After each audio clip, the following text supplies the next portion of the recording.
अधिनियम सेमिनार में शामिल हुए हैं। 11.5 साल एक प्रधान सेवक के रूप में भारत की जिम्मेवारी का निर्वहन कर रहे हैं।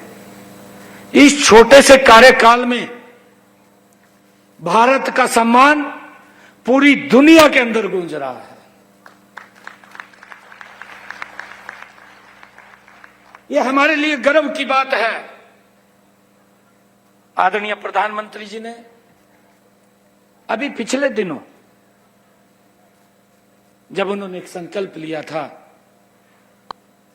विकसित भारत 2047, जब उन्होंने विकसित भारत का संकल्प लिया तो उन्होंने एक बात कही थी। प्रधानमंत्री जी ने कहा था कि हम विकसित भारत की कल्पना तब कर सकते हैं जब हम इन 4 स्तंभों के ऊपर काम करें, उनको मजबूत करें, तब हम विकसित भारत की कल्पना कर सकते हैं। वो 4 स्तंभ थे, उनमें सबसे पहला जो स्तंभ था वो महिला था। प्रधानमंत्री जी ने महिला का जिक्र किया कि हमने महिलाओं को सशक्त करना है, मजबूत करना है, तभी हम विकसित भारत की कल्पना कर सकते हैं।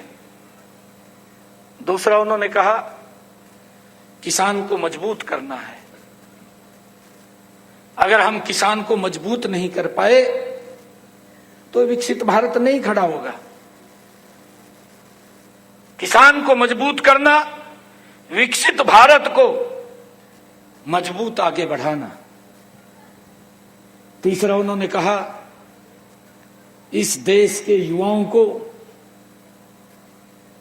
उनको सशक्त करना, रोजगार के साधन खड़े करना।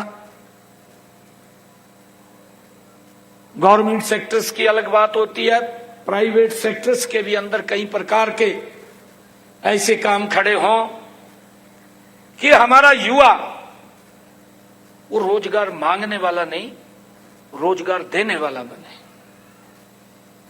कि युवाओं को हमने सशक्त और मजबूत करना है, तभी यह भारत विकसित राष्ट्र बनेगा। चौथा स्तंभ उन्होंने कहा कि गरीब को सशक्त करना, गरीब को मजबूत करना, गरीबी रेखा से बाहर निकालना, यह हमारी प्रायोरिटी होनी चाहिए। और जब हम इन 4 स्तंभों पे काम करेंगे तो यह विकसित भारत बनेगा। मुझे खुशी है हमारी बहनें इतनी संख्या में बैठी हैं। आप लोग अगर ध्यान करेंगे 2014 से आदरणीय प्रधानमंत्री जी ने हरियाणा के अंदर बेटी बचाओ बेटी पढ़ाओ का आह्वान किया। हरियाणा की ऐतिहासिक भूमि से